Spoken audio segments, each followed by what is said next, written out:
네, 국민과 함께하는 검찰총장을 위해서 인사청문회 보고서는 반드시 채택돼야 한다 이렇게 말씀드립니다.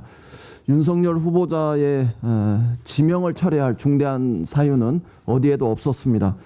윤석열 후보자는 그동안 청문회의 단골 주제였던 탈세, 위장전입, 투기 의혹, 음주운전, 논문 표절 등 무엇 하나 문제가 된 것이 없는 후보입니다. 윤 후보자에게 제기되었던 위증 문제도 사실이 아닌 것으로 확인되었습니다. 사건의 본질에 해당하는 내용도 윤대진 국장은 자신의 행위였다고 증언했습니다. 답변 과정에 일부 혼선이 있었지만 곧바로 유감을 표시했고 그것이 더 이상 중대한 흠결이나 결격 사유는 아니라 이렇게 말씀드립니다. 윤석열 후보자는 국민과 함께하는 검찰총장이 되겠다고도 했습니다. 윤 후보자는 소신 있는 수사로 좌천당하기도 했었지만 강직함과 투철한 사명감으로 묵묵히 검사의 본분을 잃지 않았다고 생각합니다.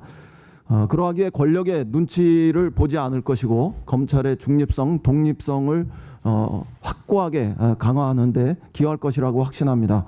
검찰 개혁을 이루고 나아가 국민과 또 헌법에 충실하게 검찰을 이끌어 나갈 것으로 기대합니다.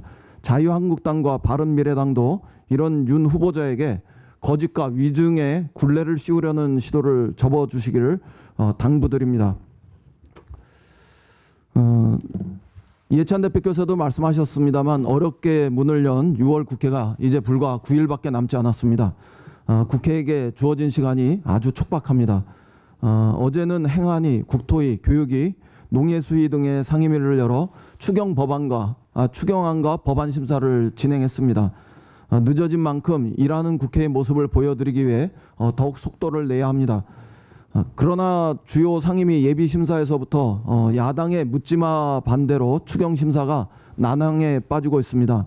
추경안을 두고 오직 삭감과 심사 거부만을 주장하는 자유한국당의 태도는 어깃장을 놓겠다는 것으로밖에 보이지 않습니다. 이대로라면 하반기 경기 하방 리스크에 대한 대응도 또 일본 수출 규제 대응을 위한 부품 산업 육성 긴급 추경안도 제때 국회의 문턱을 넘기가 어려워 보입니다.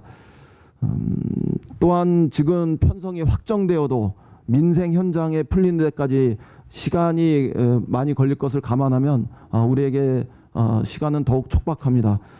최근 무디스와 모건 스탠리도 일본의 경제 보복 상황이 길어지면 우리 경제를 비롯해서 글로벌 전자제품 시장에 타격이 클 것이다 이렇게 예측했습니다.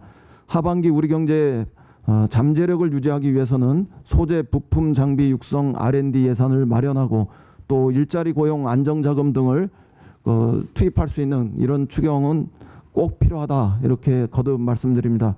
추경이 제때 경제와 민생에 쓸 수 있도록 자유한국당과 또 바른미래당의 차질 없는 추경 심사의 협조를 요청합니다.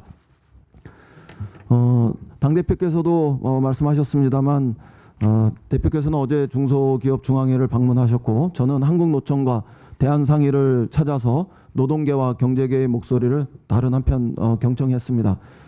먼저 책임있는 경제주체로서 한국노총과 허심탄회하게 의견을 교환했습니다. 민주당에서 주도적으로 추진하고 있는 제반 입법 과제들의 한국노총의 의견을 반영해서 정책 협약의 정신을 살려나가겠다 이렇게 말씀드렸습니다. 대한상의 박용만 회장님과는 일본의 보복성 수출 규제로 인해 한일 기업 간의 신뢰가 약해지는 것에 대한 우려를 경청하기도 했습니다. 또한 부품 소재 산업에 대한 집중 투자와 또 다각화의 계기가 돼야 된다는 그런 뜻도 함께 나눴습니다. 마지막으로 한국노총과 대한상의에서 형식에 구애받지 않고 지속적인 그 사회적 대화를 갖는 기회를 만들기로 약속했다 이런 점을 보고 드립니다. 결국 사회적 갈등을 푸는 통합의 지혜는 수많은 대화와 소통에서 나온다고 생각합니다. 우리의 사회적 대화가 공존과 상생의 사회로 가는 그 첫 걸음이 될 수 있기를 희망합니다. 이상입니다.